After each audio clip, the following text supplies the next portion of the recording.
வேதம் வசனம் யுத்த. அந்த பாளையத்தின் வாசல்ல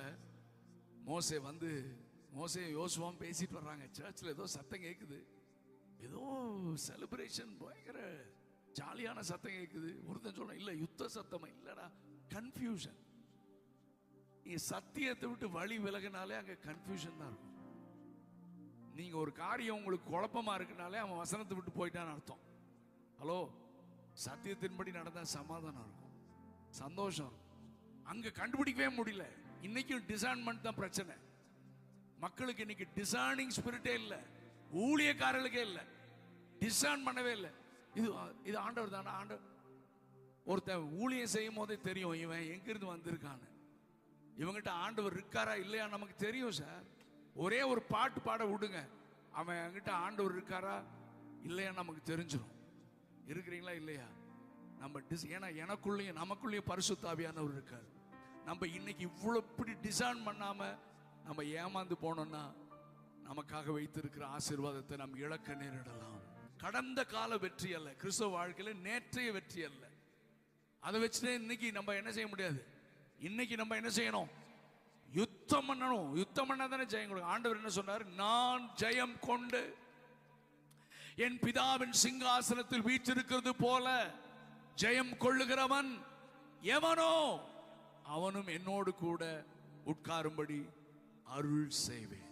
யுத்தம் பண்ணுகிற நாள். இதை நீங்க புரிஞ்சுக்கிறதுக்கு 110வது சங்கீதம் திருப்புங்களேன்.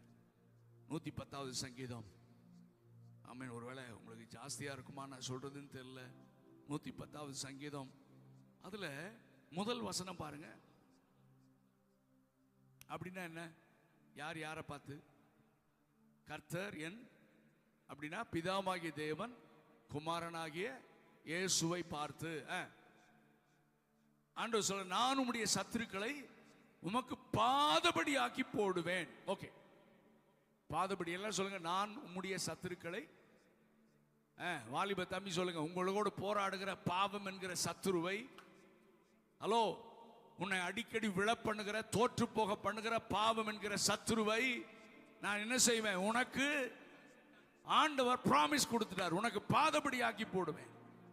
இது இந்த வசனம் எதோட ரிலேட் ஆகுதுன்னா, ஆண்டவர் முதல் மனிதனை உண்டாக்கி அவனுக்கு ஆண்டவர் ஃபர்ஸ்ட் பிளஸ் பண்றாரு. என்ன பிளஸ் பண்றாரு? நீங்கள் பலுகி பெருகி பூமியை நிரப்பி அதை, சொல்லுங்க எல்லாரும், அதை எல்லாத்தையும் நீங்க கீழ்ப்படுத்தணும். உங்க காலுக்கு கீழே கொண்டு வரணும். அவங்க கலாத்தியர் நினைக்கிறேன் ஆண்டவர் அங்கே பவுல் மூலமா எழுதுகிறார், ஒருவன் எதனால் ஜெயிக்கப்பட்டிருக்கிறானோ அதற்கு அவன் அடிமையாக இருக்கிறான். ஆனால் நீங்களும் நானும் அடிமைகள் அல்ல, சுயாதீனர்கள், சுதந்திரவாளிகள். ஒரு அல்லேலூயா சத்தமா சொல்லு. நம்ம எதுவும் அடிமைப்படுத்தக்கூடாது, எல்லாமே நம்ம காலுக்கு கீழே தான் இருக்கணும். ஆனா இன்னைக்கு நம்ம எல்லாருமே சொல்லுவோம், என்னால அதை கண்ட்ரோல் பண்ண முடியல, என்னால விட முடியல, என்னால மேற்கொள்ள முடியல, அப்படி சொல்றோம்ல. அப்போ அப்படி சொல்ற நம்ம அத்தனை பேருமே யார் தான்? இன்னும் அடிமைகள். நாம் அடிமைகளாக இருக்க அல்ல, சுதந்திரவாளிகளாக கர்த்தர் நம்மை அழைத்திருக்கிறார். அப்போ ஆண்டவர் முதல் மனிதனுக்கு கொடுத்த அந்த ஆசீர்வாதத்தை அவன் என்ன செய்யல? அத நீங்க எபிரேயர்ல ரொம்ப அழகா எழுதுகிறார். பாருங்க சீக்கிரமா, 2 வசனத்தை காமிச்சது நான். எபிரேய ஆக்கியோன் எழுதுகிறார் பாருங்கள். 2வது அதிகாரம் 7வது வசனம். மனுஷனை குறித்து சற்று சிறியவனாக்கினீர், அவனை முடிசூட்டி அதிகாரியாக வைத்து அவனுக்கு சகலத்தையும் கீழ்ப்படுத்தினீர் என்று சொன்னான். நீங்க கீழ்ப்படுத்திட்டீங்க, பிளஸிங் கொடுத்துட்டீங்க. பட் அடுத்த வசனம், சகலத்தையும் அவனுக்கு கீழ்ப்படுத்தினார் விஷயத்தில் ஒண்ணுமே கிடையாது, ஒண்ணுமே. ஏன்னா இவன் ஆள பிறந்தவன் மனுஷன். சொல்லுங்க எல்லாரும், ஆள பிறந்தவர்கள். எல்லாத்தையும் காலு கீழே கொண்டு வந்து நீ ஆள பிறந்தவன். சகலத்துக்கு எல்லாத்தையும் கீழ்ப்படுத்தாத பொருள் ஒன்றுமில்லை. அப்படி இருந்தும் இன்னும் சகலமும் இல்ல. நம்முடைய வாழ்க்கையில் எவ்வளவு உண்மை இல்ல, இன்னும் நிறைய காரியத்தை நம்ம என்ன செய்யல, கீழ்ப்படுத்தல. இப்போ ஆண்டவர் மனுஷன் தோத்ததுனால இப்ப ஆண்டவர் 2ஆம் ஆதாமை அனுப்புகிறார். 2ஆம் மாதமாகிய இப்ப வாசிங்க, எபேசியர் வாசிங்க. எபேசியர் 1வது அதிகாரம். நிறைய வசனம் வாசிக்கணும், ஆனா ஒரே ஒரு வசனத்தை வாசிக்கலாம். 21, 22, 23 வாசிங்க. அவரை உன்னதங்களில் தம்முடைய வலது பார்ச உட்காரும்படி செய்து எல்லாவற்றையும் கீழ்ப்படுத்தி, சரி என்று எழுதப்பட்டிருக்கிறது. ஆண்டவர் எல்லாத்தையும் கீழ்ப்படுத்தினார். Okay, fine. சோ இந்த 110வது சங்கீதத்துல ஆண்டு பிதாவாகிய தேவன் குமாரனாகிய இயேசுவை பார்த்து சொல்றாரு, உம்முடைய சத்துருக்களை உமக்கு பாதபடி ஆக்கி போடும் வரைக்கும். இதுக்கு இன்னொரு அடையாளத்தை அல்லது நீங்க பார்த்தீங்கன்னா தான் தெரியும். நீங்க இந்த யோசுவாவிலேயே இந்த பாதபடி ஆக்கி போடுறதுனா என்னன்றத இந்த வசனத்தை வாசித்தீங்கன்னா உங்களுக்கு கண்டுபிடிச்சிடலாம். இந்த யோசுவா 5 ராஜாக்களை ஜெயிச்சு வர்றார். 5 ராஜாக்களை ஜெயிச்சு வரும்போது வாசிங்க, 10வது அதிகாரம் 24வது வசனத்தை வாசிங்க.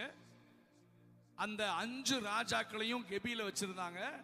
இப்போ யோசுவா சொல்றாரு, 5 பேரையும் கூட்டு வாடான்னு சொல்லி மனுஷரையெல்லாம் அழைப்பித்து தன்னோடு கூட வந்த யுத்த மனுஷரின் அதிபதிகளை நோக்கி, இப்ப வாங்க நீங்க ஆமா இது வரைக்கும் உங்களுக்கு ட்ரபிள் பண்ணவன், உங்களுக்கு விரோதமா யுத்தம் பண்ணவன் எல்லாம் நீங்க ஜெயிச்சிட்டீங்க. அதுக்கு அடையாளமாக உங்க காலை அவன், ஒரு அல்லேலூயா சத்தமா சொல்லுங்க, இதுதான் கர்த்தர் நமக்கு கொடுக்கிற ப்ராமிஸ். உன்னை மேற்கொள்ளுகிற பாவத்தை நீ காலை வச்சு மிதிக்கணும். அந்த அதிகாரத்தை கர்த்தர் உனக்கு தந்திருக்கிறார். ஒரு அல்லேலூயா சத்தமா சொல்லுங்க.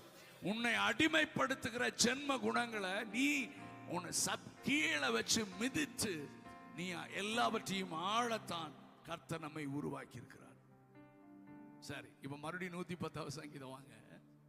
அங்க ஆண்டவர் சொல்றாரு, உம்முடைய சத்துருக்களை உமக்கு பாதபடி ஆக்கி போடும் வரைக்கும். நியாயப்படி என்ன சொல்லணும்? யோசுவாவும் அவன் ஜனங்களை என்ன செஞ்சாங்க? அந்த சத்துருக்கள் கழுத்துல காலை வைக்கிறதுக்கு என்னங்க செஞ்சாங்க? யுத்தம் பண்ணாங்க. யுத்தம் பண்ணி தோக்கடிச்சாங்க. இப்ப பிதா குமாரனை பார்த்து என்ன சொல்லி இருக்கணும்? உம்முடைய சத்துருக்களை பாதபடி ஆக்கி போடும் வரைக்கும் போய் யுத்தம் பண்ணுன்னு சொல்லி இருக்கணும். ஆனா இப்ப என்ன சொல்றாரு? பக்கத்து சீட்ல உட்காருன்றாரு. என்ன ஆண்டவரே? 3வது வசனம் இப்ப சொல்றாரு பாருங்க. பராக்கிரமத்தினால்னா நமக்கு தெரியாது. ஆங்கிலத்தில் ஒரு சில டிரான்ஸ்லேஷன்ல ரொம்ப தெளிவா எழுதியிருக்கு, the day of war, the day of your battle, the day of your war அப்படின்னு எழுதியிருக்கு. அப்ப பராக்கிரம என்ன டிரான்ஸ்லேஷன்ல? பேட்டில். ஆமா, வார். அப்ப பராக்கிரமத்தின் நாள்னா உம்முடைய யுத்த நாள். ஏன்னா நீ யுத்தம் பண்ணாதான் சத்துருக்கள் உம்முடைய பாதபடிக்கு கீழே வருவான். உம்முடைய யுத்த நாளிலே நீர் என் பக்கத்து சீட்ல உட்கார்ந்து இருக்கிறீரு. உம்முடைய யுத்த நாளிலே கோயம்புத்தூர்ல ஒரு கூட்டம் எழும்பும். ஒரு யவன ஜனம் உமக்கு பிறக்கும். ஒரு அல்லேலூயா சத்தமா சொல்லுங்க. நீர் என் வலது பார்சத்துல உட்கார்ந்து இருப்பீரு. ஆனா கோயம்புத்தூர்ல ஒரு யவன ஜனம், ஆங்கிலத்துல யூத் இருக்கு, அவன் எழும்பி அவன் யுத்தம் பண்ணுவான். இந்த இந்த இந்த 110வது சங்கீதம் இந்த சீசனுக்குரிய ப்ராபசியாக நான் நம்புறேன். இன்னைக்கு நீங்களும் நானும் யுத்தம் பண்ணி எல்லாத்தையும் பாதத்துக்கு கீழ்ப்படுத்தி, ஆமென் ஆமென், யுத்தம் பண்ண கர்த்தர் நம்மை உருவாக்குகிறார். ஆனா இப்போ ஜனங்கள் சபையுடைய கவனம் எல்லாம் திரும்புறதில்ல. அப்படியே வாங்க ஆராதிக்கலாம், அதை பண்ணலாம், இதை பண்ணலாம், வாங்க கர்த்தர் உங்களை ஆசீர்வதிப்பார், தங்கம் வருது, பொண்ணு வருது, கோயம்புத்தூரே உங்களுக்கு தான், நீ அம்பானி மாதிரி ஆயிடுவேன்னு சொல்லி இவன் யுத்தத்தெல்லாம் மறந்து, நீங்க பழைய ஏற்பாட்டில் பார்த்தீங்கன்னா ஈட்டி எல்லாம் மண்வெட்டியா வெட்டிட்டானாம். எல்லாத்தையும் மாத்தி இப்ப ஏன்னா பொழப்பு சாப்பிடுற வழியை பார்க்கலாம்யா, பொழைக்க வழியை பார்க்கலாம். இல்ல, ஆண்டவர் சொல்றாரு, உன் பட்டயத்தை தீட்டு, உன் ஈட்டிய கூர்மையாக்கு, இது யுத்த நாட்கள். யுத்தம் வாசல் வரைக்கும் வந்துச்சுன்னா வீடு வரைக்கும் இன்னைக்கு வீட்டுக்குள்ளேயே வந்துருச்சு. நம்ம பிள்ளைகளை பாதுகாக்கிறதே ஒரு பெரிய காரியம். நம்ம பிள்ளைகளை, நம்முடைய சந்ததிகளை இன்னைக்கு பாதுகாக்க ஒவ்வொரு பெற்றோர்களும் யுத்தம் பண்ணி ஆக வேண்டும். யுத்தம் பண்ணி ஆகணும். இல்லைன்னா நம்ம பிள்ளைங்களை பாதுகாக்க முடியாது. வாலிப தம்பி, இந்த சீசன்ல வாழ்க்கையை காத்து கொள்றது, சத்தியத்துக்காக நீண்டு தேவ சித்தத்தை செய்யணும்னா நீ யுத்தம் பண்ணி ஆகணும். இல்லைன்னா உன்னை கவிழ்த்தி தூக்கி வீசிட்டு போயிடுவான். எத்தனையோ பேரை கவுத்திட்டான். யுத்த ஆயுதம் அதான் ஜெபம். ஒரு அல்லேலூயா சொல்லுங்க. நீங்க நிறைய பேருடைய வாழ்க்கையில தனி ஜெபம் இல்ல. ஜெபம் பண்றதுக்கு போர் அடிக்குது. ஏன்னா அது யுத்த ஆயுதம் தம்பி. நீ ஜெபம் பண்ண ஜெபம் பண்ண ஜெபம் பண்ண, உனக்கு மேல இருந்து உன்னை கீழே அமுத்திட்டதெல்லாம் உன் காலுக்கு கீழே வரும். நீ வேணா இந்த வார்த்தைகளை கேட்டு போய் பிராக்டிஸ் பண்ணி பாரு. ஆமென். நல்ல எப்பொழுதும் ஜெபம் பண்ற மாதிரி பண்ணாத. இனி அதிகமா ஜெபத்தை இன்க்ரீஸ் பண்ணு. யுத்த ஜெபம் பண்ணு. நீ ஜெயிக்கணும், நீ ஆளணும். உன்னை எதுவும் ஆளக்கூடாது. நீ தான் எல்லாத்தையும் ஆளணும். எல்லாத்தையும் காலுக்கு கீழே கர்த்தர் கொண்டு வருவார். மாம்ச கிரியைகளை காலுக்கு கீழே கொண்டு வரணும். ஆமென். உலக ஆசை இழுப்புகள் எல்லாம் காலுக்கு கீழே வரணும். இந்த கடைசி நாள் யுத்தம். ஆமென். ஜெபம் யுத்த ஆயுதம். வேதம் வசனம் யுத்த. அந்த பாளையத்தின் வாசல்ல மோசே யோசுவாவும் பேசிட்டு வர்றாங்க. சர்ச்சில் ஏதோ சத்தம் கேட்குது. ஏதோ செலிப்ரேஷன், பயங்கர ஜாலியான சத்தம் கேட்குது. ஒருத்தன் சொல்றான், இல்ல யுத்த சத்தமா? இல்லடா, கன்ஃபியூஷன். நீ சத்தியத்தை விட்டு வழி விலகினாலே அங்க கன்ஃபியூஷன் தான் இருக்கும். நீங்க ஒரு காரியம் உங்களுக்கு குழப்பமா இருக்குனாலே அவன் வசனத்தை விட்டு போயிட்டான்னு அர்த்தம். ஹலோ, சத்தியத்தின்படி நடந்தா சமாதானம் இருக்கும், சந்தோஷம் இருக்கும். அங்க கண்டுபிடிக்கவே முடியல. இன்னைக்கும் டிசைன்மெண்ட் தான் பிரச்சனை. மக்களுக்கு இன்னைக்கு டிசைனிங் ஸ்பிரிட்டே இல்லை, ஊழியக்காரர்களுக்கே இல்லை, டிசைன் பண்ணவே இல்லை. இது ஆண்டவர் தானே. ஆண்டவர் ஒருத்தன் ஊழியம் செய்யும் போதே தெரியும் இவன் எங்கிருந்து வந்திருக்கான்னு. இவங்கிட்ட ஆண்டவர் இருக்காரா இல்லையா நமக்கு தெரியும் சார். ஒரே ஒரு பாட்டு பாட விடுங்க, அவன் என்கிட்ட ஆண்டவர் இருக்காரா இல்லையா நமக்கு தெரிஞ்சிடும். இருக்கிறீங்களா இல்லையா? நம்ம ஏன்னா எனக்குள்ளேயும் நமக்குள்ளேயும் பரிசுத்த ஆவியானவர் இருக்கார். நம்ம இன்னைக்கு இவ்வளவு இப்படி டிசைன் பண்ணாம நம்ம ஏமாந்து போனோம்னா நமக்காக வைத்திருக்கிற ஆசீர்வாதத்தை நம்ம இழக்க நேரிடலாம்.